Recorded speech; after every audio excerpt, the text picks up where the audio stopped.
Viewers welcome to my channel it's Zhuhai teach. আপনারা সবাই কেমন আছেন? আশা করি সকলেই ভালো আছেন। আজকে আমি আপনাদেরকে শিখিয়ে দেব আপনারা যারা অনার্স তৃতীয় বর্ষে পড়াশোনা করছেন তাদের ফর্ম ফিল আপের টাকা অনলাইনের মাধ্যমে বা রকেট অ্যাপের মাধ্যমে কিভাবে পরিশোধ করবেন।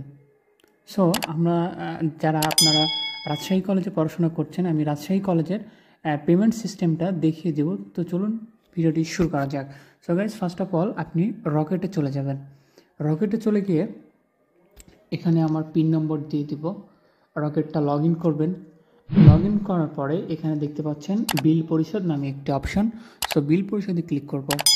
বিল পরিশোধে ক্লিক করার পরে এখানে সামান্য কিছুক্ষণ অপেক্ষা করার পর বিল খুঁজুন এই অপশনটাতে ক্লিক করব। এখন রাজশাহী কলেজের বিল আইডি কিন্তু 304।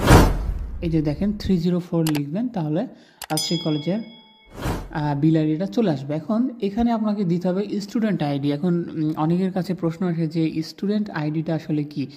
স্টুডেন্ট আইডি হচ্ছে আপনি যখন অনার্স প্রথম বর্ষে ভর্তি হয়েছিলেন তখন আপনাকে যে আইডি কার্ডটা দেওয়া আছে ওই আইডি কার্ডে কিন্তু আইডি নম্বর বা স্টুডেন্ট আইডিটা লেখা আছে। এখন আপনি যদি মনে করেন যে রোল নম্বর দিবেন কিংবা রেজিস্ট্রেশন দিবেন তাহলে হবে না, আপনাকে প্রথম বর্ষের ওই কার্ডটিতে স্টুডেন্ট আইডি লেখা আছে ওটা লিখে দিবেন। সো আমি এটা লিখে দিচ্ছি, এরপরে যাচাই করণে ক্লিক করব।